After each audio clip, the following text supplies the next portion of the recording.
Assalamualaikum warahmatullahi wabarakatuh. Saya Siti Nur Syafiqah binti Baharudin. Pada hari ini saya ingin menerangkan tentang matlamat pembangunan Lestari 2030 atau juga dikenali sebagai SDG Sustainable Development Goals.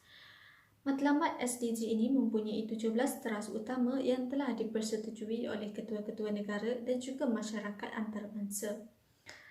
Matlamat-matlamat di dalam SDG ini adalah bertujuan untuk memastikan hak-hak asasi manusia terbela dan juga memastikan kesejahteraan dan juga keamanan masyarakat sejagat.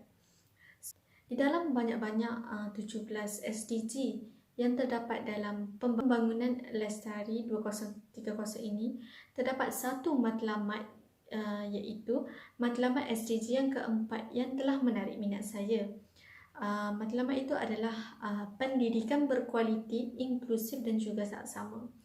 Mengapa saya tertarik untuk mencerita dan serta mengupas tentang matlamat pendidikan berkualiti, inklusif dan juga saksama ini adalah kerana untuk melahirkan sesebuah negara yang maju dari segi ekonomi, sosio budaya, infrastruktur dan juga pelbagainya, dan juga untuk berdiri sama level dengan negara-negara barat yang lain, Malaysia sebenarnya perlu pertingkatkan lagi kualiti pendidikan yang telah sedia ada. Hal ini kerana sebenarnya tanpa kita sedar, masih ramai lagi masyarakat-masyarakat di luar yang merupakan rakyat Malaysia sebenarnya tidak mempunyai pendidikan yang berkualiti. Saya ambil contoh sebagai orang asli ataupun mereka-mereka yang di pedalaman Sabah dan juga Sarawak.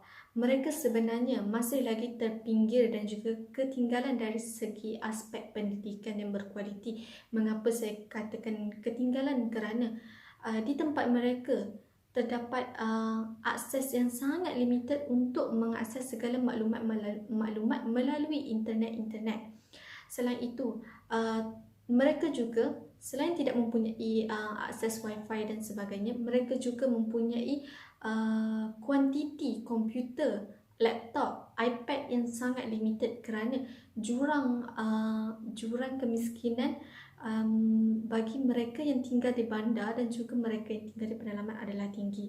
Hal ini menyebabkan pendidikan yang berkualiti tidak sampai kepada mereka. Jadi, dengan adanya matlamat SDG yang menitik beratkan tentang pendidikan berkualiti ini, mereka-mereka yang ketinggalan jauh dalam aspek pendidikan ini dapat dibela nasib mereka, di mana kita dapat lihat kerajaan-kerajaan sejak 3 tahun kebelakangan ini sudah bergiat aktif untuk memastikan warga-warga di pedalaman mempunyai pendidikan yang berkualiti. Selain itu, kota-kota untuk mereka memasuki IPT juga telah ditingkatkan. Selain bukan sahaja masyarakat daripada kaum Melayu sahaja dibenarkan untuk ke IPT, malah terdapat juga kota-kota khusus yang dibenarkan untuk masyarakat selain daripada bangsa Melayu. Selain itu, di dalam matlamat pendidikan yang berkualiti ini juga kita dapat lihat yang mana pendidikan berkualiti sangat penting.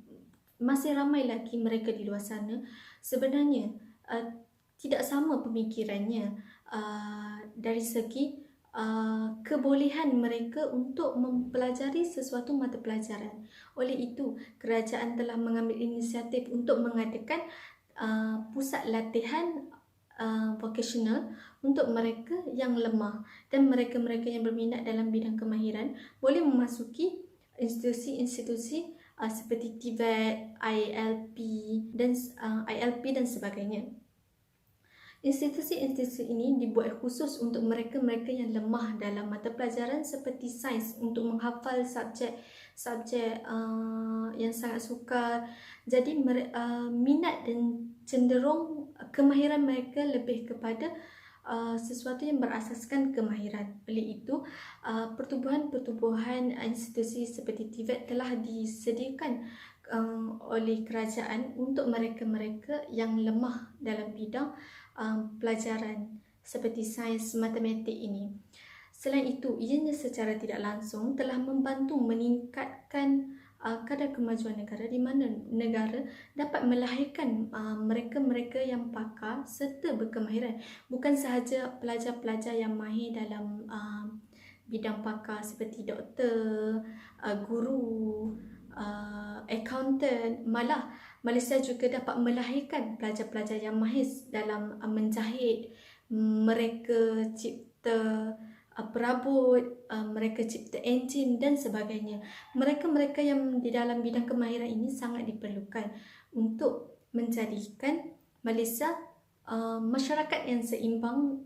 Seterusnya, pendidikan yang berkualiti ini juga sangat penting dalam memainkan peranan untuk memastikan Malaysia melahirkan masyarakat-masyarakat yang berintegriti tinggi, yang seimbang, yang berkualiti. Kerana mereka yang tidak mempunyai pendidikan yang berkualiti ini lebih cenderung kepada minda yang cetek, di mana mereka tidak dapat membezakan ke mana arah tuju mereka. Sekiranya mereka memperoleh pendidikan sejak dari kecil lagi, maka secara tidak langsung mereka sudah menentukan hala tuju mereka. Apabila besar nanti mereka ingin jadi apa dan apa. Hal ini secara tidak langsung telah membantu matlamat SDG yang lain untuk dalam memastikan ianya terwujud, seperti matlamat SDG yang lain. Tidak akan adanya lagi jurang kemiskinan, kerana masyarakat, anak-anak muda pada hari ini akan menjadi seorang yang berjaya, dapat menghasilkan duit dari pelbagai sumber melalui perniagaan, kerjaya yang meluas. Oleh itu, secara tidak langsung mereka akan menjana ekonomi mereka sendiri.